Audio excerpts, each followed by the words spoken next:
morning. I'm Carlton Sharp, pastor of Faith Christian Center Church, right here in Beaumont, Texas. And we're here on what's happening in our neighborhood. And today, my special guest is Mr. Marcello Mofino, our Southeast Texas biggest Redskins fans ever. Welcome, Mo. Thanks for having me back. Hey, look, we ain't gonna play around with the Redskins today. Well, they're going to be sitting on the couch with your Cowboys, so it's all right. Hey, man, okay, now don't go there, Mo. We coming back next year. That's what they say every year. Hey, Mo, tell us a little bit about yourself. I'm currently an investigator at the district attorney's office. I've been there since 15. Prior to that, had about 13, 14 years in law enforcement, and actively involved in our community, trying to work with kids and young people to try to curb some of the things that we're seeing in our community. Try to keep the handcuffs away from it, keep them in school, keep them working, keep it positive. Hey, Mo, on yesterday I had a special guest, Miss Jean. She came to talk to us about sex trafficking and human trafficking. And so today I want to talk to you from a law enforcement perspective on this issue that we see that's happening. So what is human or sex trafficking? Human or sex trafficking, and I'll read it straight from the law for you. It's not something that just happens in Chicago or Detroit or big cities like Houston. It's here. It's in small communities. It's in communities even smaller than ours. But I'll give you the definition and we can go into it. So this is in the Penal Code, trafficking of persons.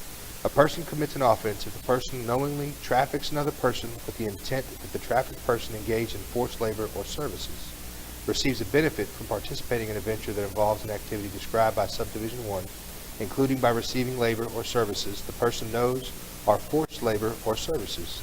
This is the key in these cases. Traffics another person through force, fraud, or coercion. Wow. It doesn't have to be violence. It can be coercion, it can be fraud, it can be force. Causes the trafficked person to engage in conduct prohibited, and these are the conducts: prostitution, promotion of prostitution, aggravated promotion of prostitution, or compelling prostitution. So there's different laws and violations that if someone is forced to do them, then the trafficker is charged and culpable. Okay. Further, receives a benefit from participating in the venture that involves an active described by Subdivision 3, or engages in sexual conduct with the person trafficked in the manner described in Subdivision 3. Traffics a child with intent to traffic child engaged in forced labor services, receives a benefit from participating in a venture that involves an activity described in this subdivision, including by receiving labor or services the person knows are forced labor or services. Number 7 is traffics a child and by any means causes the trafficked child to engage or become the victim of conduct prohibited by, continuous sexual abuse of a young child or children, indecency with a child, sexual assault, aggravated sexual assault, prostitution, promotion of prostitution, aggravated promotion of prostitution, compelling prostitution, sexual performance by a child, employment harmful to children, possession or promotion of child pornography, and receives a benefit from participating in a venture that involves an activity described by Subdivision 7. So Mo, that's a whole lot, but break it down to the common man. Okay, basically, in the past, somebody would see a lady, young or old, at a bus stop or a hotel. Oh, that's a prostitute. What they weren't realizing is some of these women, they have mental health issues. They have trauma issues. They have drug issues. And so these traffickers are going out there and they're preying on them. And so what law enforcement, and here locally, we'll talk about in just a minute, there's been a real push to make this a victim and trauma-informed response. So yes, someone may be horribly down on their luck and doing things that they wouldn't fathom, but when you start dealing with them in an individual basis and say, you know what, they've had mental health issues for 10 years and have been treated. Because of that, they fell into the system. Yeah. And then you go and find out who's forcing them through fraud, coercion, or force. Yeah. Then you build those cases. We have, on a state level, Janet Casper. She's the regional administrator for East Texas Child Sex Trafficking Team from the governor's office. They've been awesome. They've come in here, help us set up training, help us really get off the ground. Houston is a hub, unfortunately. And wow. We're close enough that we've reached out to them and got some help. My office, I work, District Attorney Bob Wortham has really jumped off on this, and a prosecutor that handles the sex trafficking is Kim Pipkin, and they've started Southeast Texas Alliance Against Trafficking, STAT. Now Mo, we are seeing now younger and younger kids been abducted and been put in this situation? Well, what happens is, and it doesn't just go straight to trafficking, Pastor. We need to think about how disconnected are we as a community with our children. What do we know? Who are they talking to? What are they watching? What are they looking at? These things right here. That's good. I mean, how many times do you go to a restaurant and you have a family of 4 or 5 sitting and no one talks to each other? They're on the phone. phone. Yeah. So as a parent, if you don't know who they're talking to or what they're talking about, that's problem number one.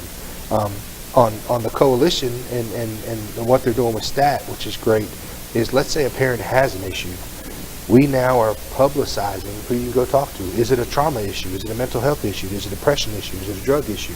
So before it may come to fruition into a bigger problem, we have different places. And also, let's be honest, there's certain things as men that we're not going to, be comfortable probably talking to a victim, but if we can put them in the right place, in the right scenario, then they empower themselves. Then they have a way, and maybe they have a friend, or maybe they have another person, or someone may not be involved in it, but says, you know what, everything I'm being taught in this training, or what they talk about at school, so-and-so in my class, I'm worried about her.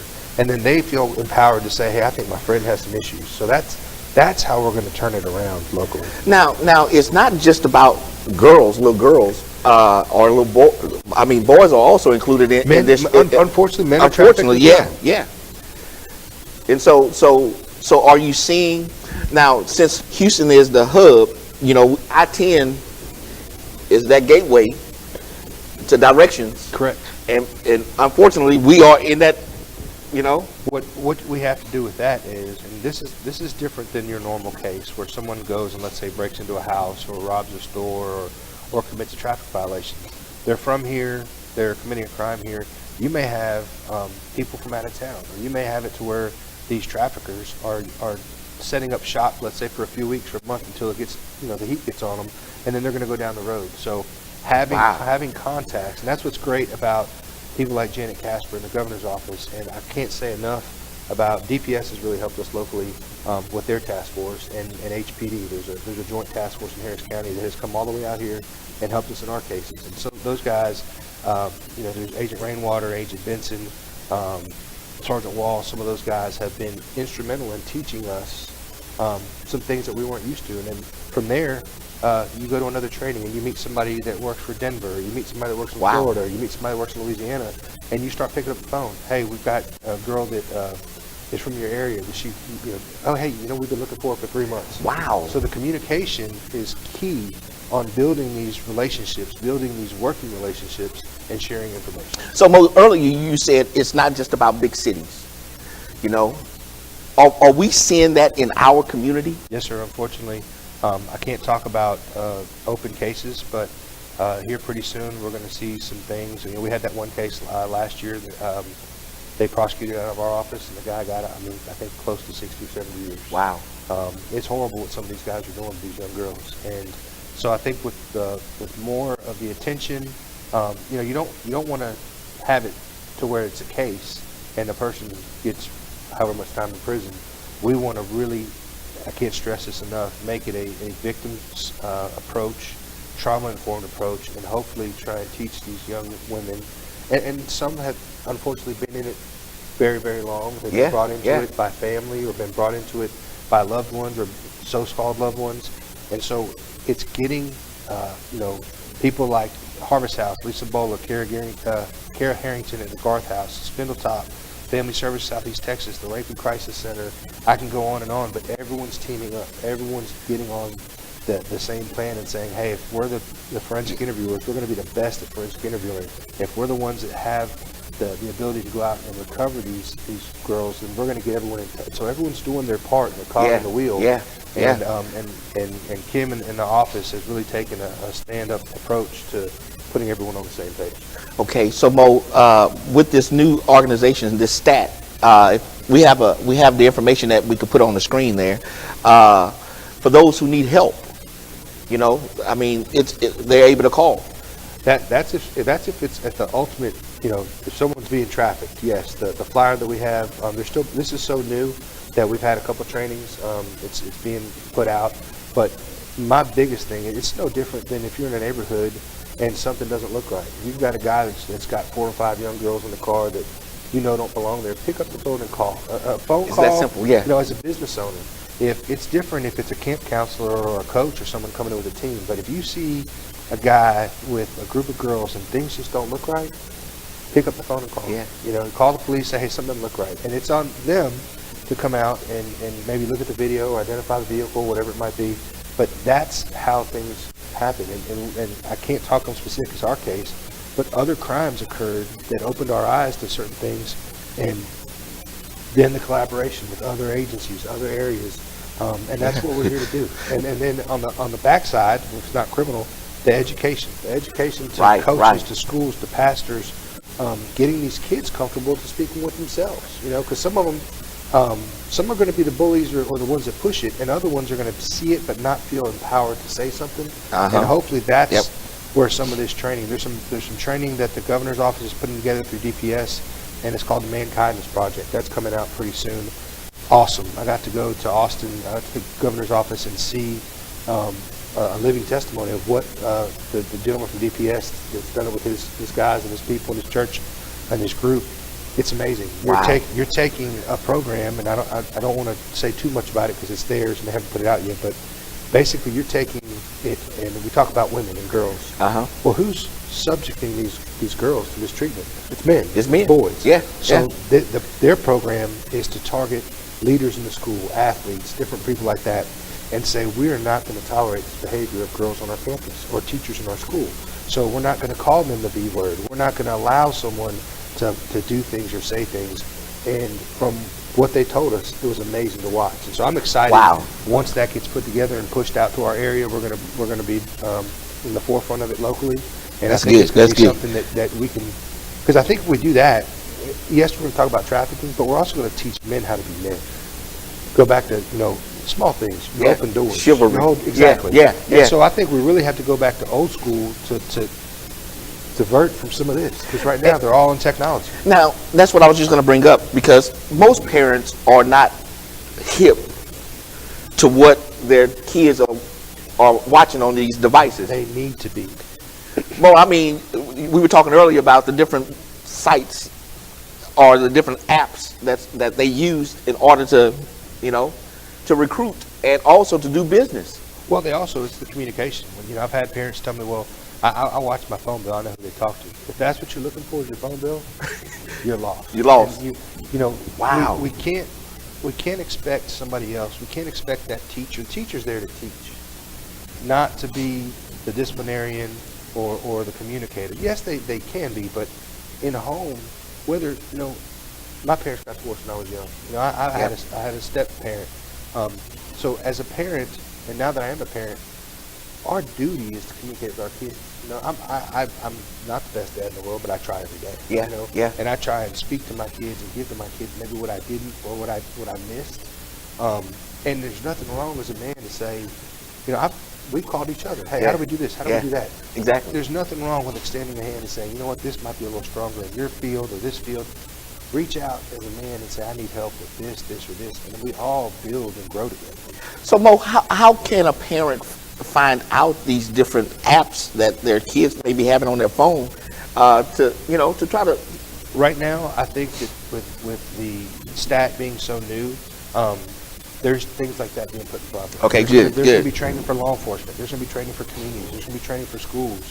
The first meeting they had, there was over 70, close to 100 people from service providers, school districts, police departments, counselors.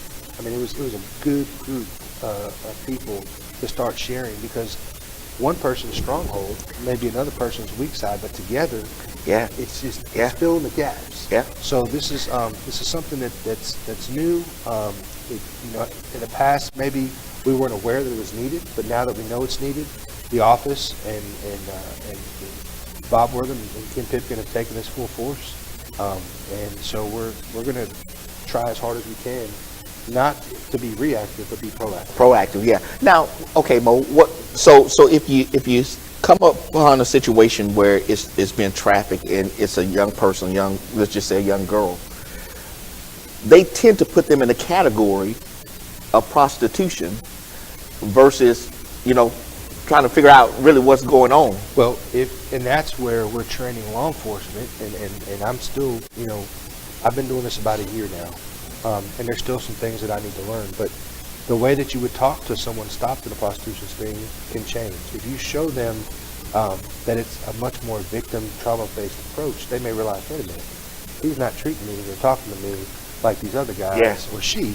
And it might not be the first time, but instead of charging them, let's say, prostitution and offering no help, find out, do you have an addiction issue? Do you have a mental health issue? Do you have children? Do you see them? Yeah. And all of a sudden, you're talking to the language that they don't get spoken to, because they're told when to get up, when to go to sleep, when to eat, where to go, come on. And so you may open a door where they say, you know what, I've been addicted to whatever it might be for 10 years. And so then all of a sudden, instead of charging them with that Class C misdemeanor, you're going to go and get them some help, and all of a sudden they're going to say, you know what, there's 10 other girls that are in my same boat. So it's that approach that's going to change that side of it. But also, again, it all reverts back to who's buying. We need to change the mindset on who's buying and who's enabling this business even to go on. Because if it's a prostitution, somebody is sleeping with them. Exactly. So we got to get that person. Yep. So what is the push now when it comes down to the offender in that sense? There, and I don't want to speak for the office because I can't talk about open cases, but you can look at people who are constantly offending. This is what they do. They're going to be looked at a lot different than some guy that might have been, I don't know, for whatever reason, thinking he needed to call for companionship, and it's been one time. So you look at the ones that are, and also, let's be honest, there's guys that look for young girls, juvenile girls. Those are predators. It's all wrong. It's all predatorial. But you just look at it kind of on the spectrum of where is this person fit in. But again, they're the last of our worries. Getting these girls the help they need is the biggest. You know, one of the things that Gene had said yesterday was that the social media is where the predators are looking for their next prey. And social media and apps. Think of it this way: how many times do you look and you'll see where someone will say, "I'm upset about this," or "I'm mad about this," and that's exactly. It's no different than a lion in the jungle out trying to get something to eat. These guys are going to look, and if they have a girl that's already working, you don't think they're going to look in their circle of friends and say, hey, that girl's always talking about how she's depressed. She's always talking about how nobody cares about her. And all of a sudden he comes in like a king, and he's buying her clothes, and he's buying her food, and he's taking her out. Well, at first, it's the good life. Then all of a sudden, just like that, you owe me. Now that's one of the things that you had mentioned earlier in the code. Now that if they're purchasing gifts for them and stuff like that. Well, that's just grooming basically. But afterwards, let's say if they say, well, you know what, for the first 2 weeks you lived here, a hotel, or a trap house. It cost me this. Exactly. Now you got to work it off. That's not. I mean, that's indentured servitude. That's not. And so also then you start throwing in maybe they've seen him get heavy-handed with somebody.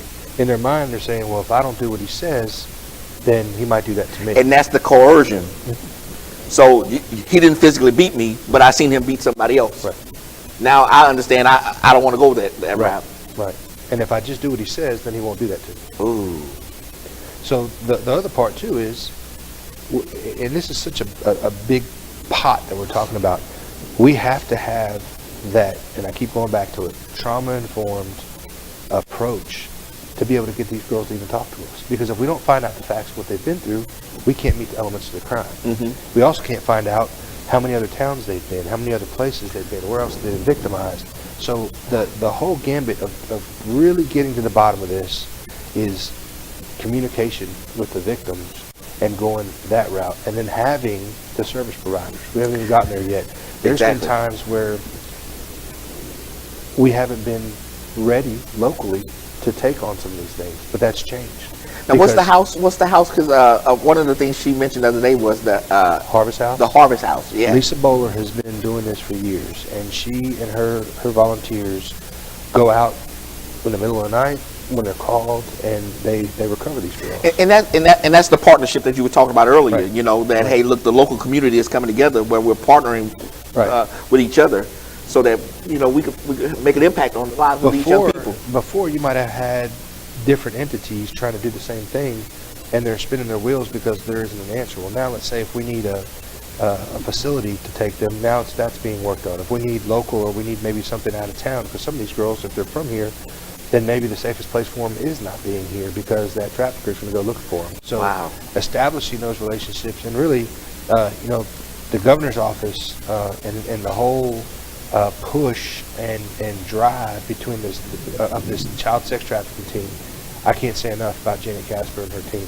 When we need something, you make a phone call, a text. If they don't have it, next thing you know, within a week or two, you're gonna and sometimes within a day. I had one young lady that was out of state, and we didn't have the contacts. I made a phone call within an hour. I had a contact in the state that she was in. Of course, you can go and at least talk to a counselor and get cleaned up and detox. So it's unfortunately a real problem. It's a local problem, and we just state and national. Yes. And so pretending like it's not here is not going to help us. It's just like any other crime. Yeah. But I can't say enough of the teamwork that I've seen come together in the last year or so locally between law enforcement, service providers, local, out of state, out of city. But we're going in the right direction in Beaumont. People need to feel proud of the community should feel proud of what our leaders are doing when it comes to combating human sex trafficking. Hey, I think we have the Harvest House number that we could put on the screen. There it is right there. It's 409-790-0798. And we're going to have Lisa come on so she could really give us an in-depth look at the Harvest House and what kind of services they provide to the community. Kara Harrington is the contact at the Garth House. The Garth House, okay. They do forensic interviewing, and they're starting to get involved in trafficking as well. Then Spindletop has their family services, Southeast Texas. There's the Right Crisis Center. So all these entities are starting to work together. That's good. Because everybody can kind of be a piece of the puzzle. Yeah. And so, Mo, I want to thank you for coming on and talk about this subject matter. Even though you are a Redskins fan, even though you're a big Redskins fan, but no, seriously. Parents, you need to really watch your children, talk to your children, get into their lives so that you will know what's going on. And the predators are looking for those children who feel abandoned, who feel isolated, and so we want to make sure that we do what we can to get the information out to the public, especially in this area and other areas too. But right now, this is one of the things that is happening that we need to get control of. And so I would tell parents too, sometimes there's things that parents don't feel comfortable talking to their own kids about. Yeah. And that's when I said there needs to be either a school contact, a neighbor, another family member, a coach, someone that child or that parent can say, hey, I don't understand this stuff, but I know something's going on. Will you talk to her, or will you talk to him? And that's the biggest thing I think we have as parents or as adults is I don't want to sound weak. Yeah. It's not weak. Yeah, if I don't know, If we're talking about our kids, there should be no rules when it comes to saving them, nurturing them, and helping them. So just that asking for help may stop something before it ever starts or catch it as it started. So that's huge. And of course, it's a continuing education for those persons that you just mentioned. Coaches, teachers, pastors. Everybody. Everyone. It affects everyone. And, we're talking about sex trafficking, but if you really think about it on a life level, it's human trafficking. We may stop a crime before it occurs if we stop thinking it's somebody else's job or somebody else's problem. If we're more involved, it takes a village.